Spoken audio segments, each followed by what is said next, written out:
Pourquoi Stromae? Mais bien sûr Stromae.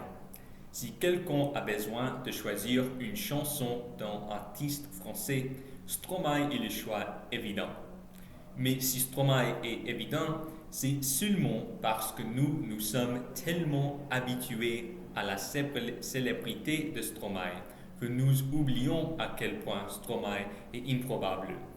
C'est un artiste belge qui était l'enfant d'une mère flamande et d'un père rwandais, décédé quand il était jeune. Même au-delà de ses antécédents, ses styles de musique, de danse et de mode sont tous très idiosyncrasiques. Stromae ne s'intégrait si facilement dans la musique pop qui, rétrospectivement, parce que Stromae s'est mis en forme.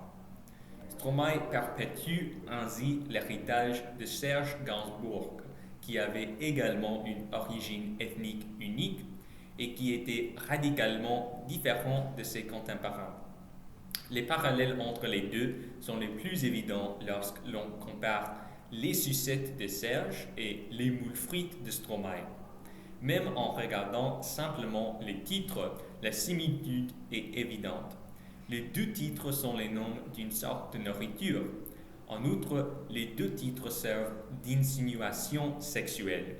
Fellation par les sucettes et sexe non protégé par moules frites. Même le refrain principal, moule frites, fait écho à les sucettes. Serge ou France Gall chantent Annie aime les sucettes et Stromae chante Polo aime les moules frites. Les lignes sonnent même de manière similaire musicalement. De plus, moule frites de Stromae a beaucoup de jeux de mots à la Gainsbourg, comme la ligne sans frites et sans maillot ou sans maillot sonne comme sans maillot, comme dans un maillot de bain. La différence la plus évidente, cependant, entre les sucettes de Serge et les moules frites de Stromae est qu'elles sont décrites dans des contextes sociopolitiques différents. À l'époque de Serge, l'ennemi était la répression, en particulier en ce qui concerne le sexe.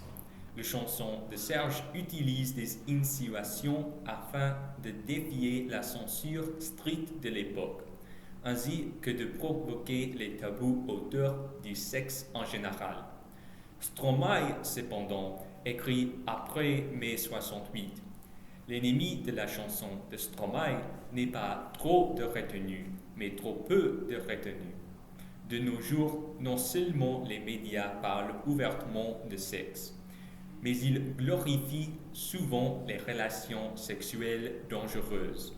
Dans le cas de Moule frites de Stromae, Stromae réagit spécifiquement à les tendances de la musique grand public à chanter sur les rapports sexuels non protégés d'une manière qui les rend normales ou excitantes. Les deux chansons jouent sur les sentiments d'amusement et d'inconfort du public, mais trouvant des sources différentes dans lesquelles fonder l'attitude dans Malaise rieur. Les sucettes nous choquaient car il s'agit de sexe. Moule frites nous choquaient non pas parce qu'il s'agit de sexe, mais parce qu'il s'agit des risques potentiels d'avoir des rapports sexuels non protégés. Si les sucettes remettent en question nos tabous autour du sexe, alors Moule frites remet en question nos tabous autour de la critique du sexe. Ainsi, Moule frites est une sorte de reprise subversive de les sucettes adaptée à notre contexte culturel actuel.